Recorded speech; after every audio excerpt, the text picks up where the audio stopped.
I'll define an agent as an entity that has goals, has a way of sensing the world, and has a way of making changes to the world to achieve its goals. By this definition, the human itself can be considered to be an agent. I have goals, I can sense the world, and I can change the world. So humans are agents. Now there's a theorem from back in 1970 in control theory that says, every good regulator of a system must be a model of that system.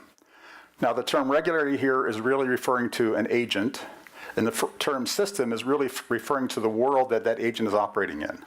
So the agent, the regulator, is sensing the system, the world, and it's making changes to that world to achieve its goals. That's what a regulator does. So this means that any good agent must have a model of its world. In fact, this theorem goes further than that. It says that it must be a model of the world. This means that there's a one-to-one correspondence between the states of my brain, for example, and the states of the world out there. As the world changes, my brain changes, and vice versa. If I do things in the world, that makes the world change the way I wanted my brain to change it. So we must have a model of world. Now, in addition, if the agent itself is part of that world that he's trying to change, then the agent must also contain a model of itself. And I call this a self model. So here I am, a body standing here in this world. If I'm trying to make changes to the world, I have to take into account my body and where my body is, what my body can do, and what it can't do. So I have to have a model of my body in order to make changes to the world. Now, the question I'm going to address now is, do we live in the world directly, or do we live in our model of the world? Now, humans are good agents, so we must have a model of the world, and we must also have a self-model. And the model of the world includes both the sensory and conceptual models. And the self-model includes the body model and the conceptual models, especially the I, me, my model. That's our conceptual model of ourselves. Now, a body in a world is equivalent to a body model and a model of the world. In fact, that theorem says that there's a one-to-one correspondence between them. So this doesn't help you answer the question of where do we live. However, the I, me, my concept is an abstract concept. It doesn't exist out there in the world. I, me, my only exists inside my conceptual model of the world. Therefore, we do not live in the real world. We live in our conceptual model of the world and our sensory model of the world that we created with our senses. Therefore, we live in our model of the world. Another question is, do we experience the world directly, or do we only experience our model of the world? Colors will help us answer that question. The way that colors work is that the retina of the eye has 3 different kinds of photoreceptors. So you can imagine it's equivalent to having a black and white camera that takes 3 images at the same time, one in red, one in green, and one in blue. So if you take those 3 images and combine them together, that's the information that goes from our retina to the brain. And yet our brain takes those 3 black and white images and produces this. Where did those colors come from?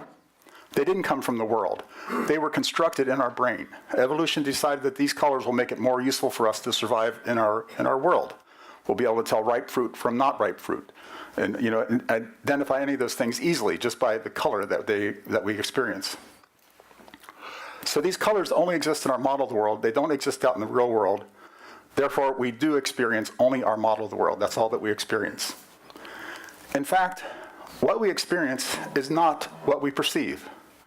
If you're standing at a beach looking at a beautiful sunset, you might see something like this. And if you're looking out at one point on the horizon, you can still take in the entire sunset, and it's really beautiful and in very good detail. However, that's not what our eyes are telling our brain. And the reason for that is that when we're seeing colors like this in daylight, we're only using the cones of our visual system in our retina. And the cones of our visual system are very much concentrated at the fovea, the point where you're looking. When you look at a point, that point right there has a lot of cones in it. The density of cones there is about 20 times the density of the background level of cones throughout the rest of the retina. And in addition to that, notice that there's also a blind spot. Now you might say, well, we don't see the blind spot because we have 2 eyes and the blind spots are in different areas. But if you close one eye right now, do you see a blind spot? I don't. So what happens to that blind spot? And in addition, when you're looking at that sunset, the center of vision where you're looking would have good visual acuity. You'd see all the colors there. Around the periphery of that, it would be blurry and it would be kind of washed out because their density of photoreceptors is so much lower. You can do an experiment right now to verify that. If you look at my face right now, you can, hopefully if you have good vision, you can see that I have eyes, ears, a nose, a mouth. Maybe you can even see my glasses and ears and things like that.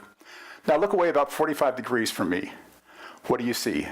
You see a head, I bet. I bet that you see a head, but I bet that you can't see any eyes, ears, nose, mouth, anything like that. That's a demonstration that your peripheral vision has very much less resolution than your central vision. So what we perceive is not what we experience. We experience the whole world in high detail out to the very edges of our vision. You know, at some point it cuts off. My hands are invisible now. But here are my hands right here. I'm sure they're right there. I experience them as being in full view as much as they are right here. But they can't be. We don't have that visual acuity. So this is, again, we are experiencing our model of the world. So we are not a body living in a world. We are a self-model living in a model of the world, and our sensory experiences are of that model of the world. What we experience is more than what we perceive. We do not directly experience the real world.